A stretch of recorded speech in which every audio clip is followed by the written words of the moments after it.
කාන්තා දිනය මාර්තු 8ටයි යෙදිලා තියෙන්නේ. 1908 මාර්තු 8 වෙනිදා ඇමරිකාවේ නිව්යෝක් වල කාන්තාවන් විශාල සංඛ්‍යාවක් විසින් කරන ලද අරගලයක ප්‍රතිඵලයක් ලෙසටයි 1909 දී මාර්තු 8 කාන්තා දිනය ලෙසට නම් කළේ. ඒ කාලේ කාන්තාවන්ට මුහුණ දීමට සිදු වූ අඩුවැටු ඡාන්දායිතීන් වැනි බොහෝ ප්‍රශ්න මුල් කරගෙනයි මේ කාන්තා අරගලය සිදු වුණේ. අපේ ලාංකික සංස්කෘතියේ අම්මාට හිමි වී තිබෙන්නේ ඉතාම ප්‍රබල ස්ථානයක් බව අපිට පෙන්වා දෙන්නේ පුරුෂ පක්ෂය. අම්මා ගෙදර බුදුන් ඉපදුණු රටට කියන්නේ මාතෘ භූමිය කියලා. මේවා තමයි උදාහරණ. ඒත් සත්‍ය කුමක්ද? තීතේ පටන් අද දක්වා ලාංකික කාන්තාවට ඒ ගෞරවයත් සැලකීමත් ලැබී තිබෙනවද? හේමමාලා කුමරිය කොණ්ඩේ ගහගෙන දන්ත ධාතුව ගෙනාවා වුණත් අදටත් ගෑණියෙකුට පත්තිරිප්පුවට යන්න බෑ. අධ්‍යාපන සෞඛ්‍ය වැනි අංශවලින් මේ රට සැලකිය යුතු ප්‍රගතියක් ලබා තිබුණා. තවමත් ස්ත්‍රී පුරුෂ පරතරය ඉතා ඉහළ මට්ටමකයි පවතින්නේ. අප රටේ කාන්තා අවශ්‍යතාවයන් සහ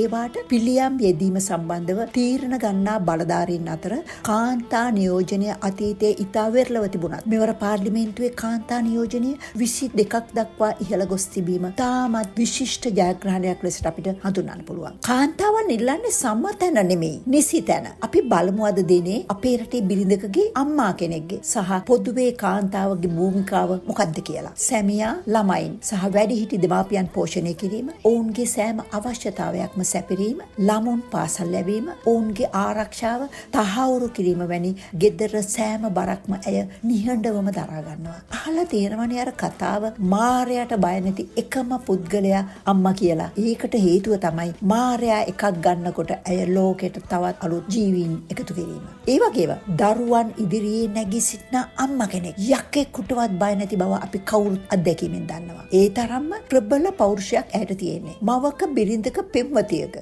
දියණියක සහ යෙහෙළියක ලෙස පිරිමියා ළඟ සිටින ගැහැණියට බොහෝ විට සැමියාගෙන් පෙම්වතාගෙන් සිදුවන අතවර අදටත් ඉහළ මට්ටමක පවතිනවා. මෙහිදී මම තමාගේ යුතුයකම් වගකීම් ඔහුගේ කාර්යභාරයන් සිතින් ඉටු කරන පිරිමින් අව탁සීරු කරන්නේ. ඇත්තටම මම ඒ අයව ගෞරවයෙන් අගය කරනවා. අපේ රටේ කාන්තාවන්ගේ කිඳා බැසගත් නොවිසඳු ප්‍රශ්න බොහොමයක්ම තියෙනවා. ඇයගේ ආරක්ෂාව අදටත් මුල්ම ප්‍රශ්නය වී තිබෙනවා. ශ්‍රී ලාංකික කාන්තාවන්ගෙන් 90%ක් එක දවසක් හෝ පොදු ප්‍රවාහනයේදී ලිංගික හිංසනයට ලක්වන බව එක්සත් ජාතීන්ගේ සංවිධානය කළ අධ්‍යයනයකින් හෙළි වී තිබෙනවා. එමෙන්ම අවුරුදු 16ට අඩු දැරියන් දූෂණයට ලක්වීම ඉතා භයානක ලෙස වැඩි වී ඇති බව සමීක්ෂණ වලින් පෙන්වා දී තිබෙනවා. මේවා විසඳෙන තාකල් කාන්තා දිනයන් සැමරීම් වලට අර්ථයක් තියෙනවද?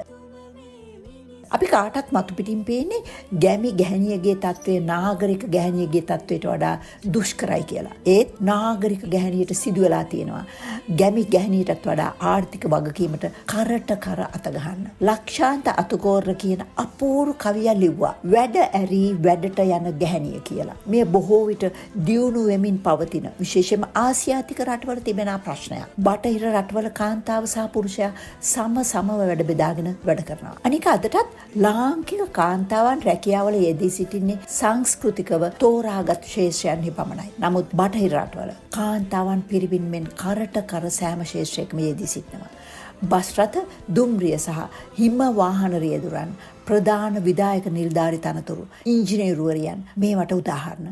අපි කවුරුත් දුටුවා මේ ළඟදී ලංගමට සහ දුම්රිය රියදුරු තනතුරු වලට කාන්තාවන් බඳවා ගැනීමට රජය තීරණය කර ඇති බව. එය ඉතා වටිනා සංකල්පයක්. තවත් කරුණක් තමයි ආසියාතික රටවල ගෙදරින් පිටතට නොයන කාන්තාවගේ ශ්‍රමයට අදටත් වටිනාකමක් නොමැතිවීම. ලංකාවේ ගැහණුන් ආර්ථිකයට සම්බන්ධ වන ප්‍රතිශතය 33.5යි. වහලියක් ලෙස ගෙදර දොරේ කටයුතු සියල්ලක් සිදු කළා. කාන්තාව ආර්ථිකයට සහභාගී නොවන තාක්කල් ඇයගේ තත්ත්වය ඉතා පහළ මට්ටමකයි පවතින්නේ. මුදල් නොලැබෙන වැඩවලට, ඒ කියන්නේ unpaid work වලට කිසිදා පුරුෂයාගෙන් හෝ සමාජයෙන් සැලකීමක් නැහැ. මෙම සංස්කෘතිය වෙනස් කිරීමට නම් ගැහැණිය දේශපාලනයට සම්බන්ධ විය යුතුමයි. ඇත්තටම හරිම සතු. එය ලංකාවේ අද සිදුවෙමින් පවතිනවා.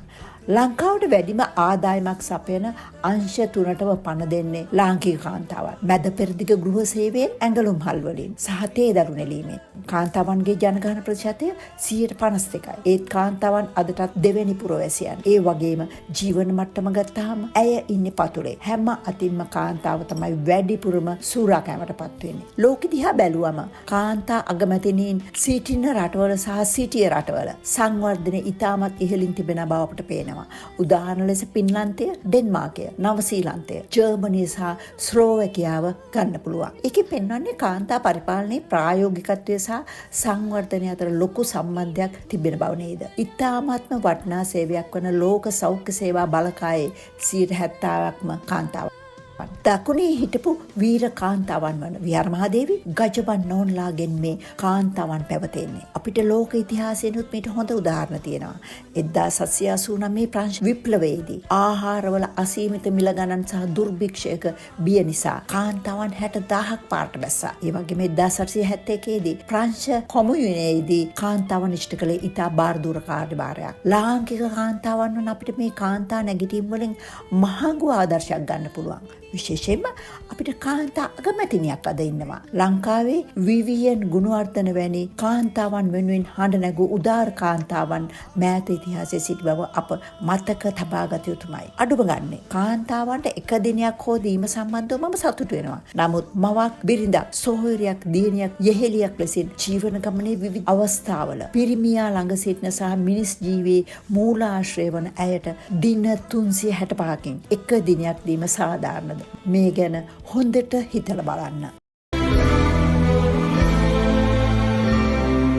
ශ්‍රී ලංකා මාතා අප ශ්‍රී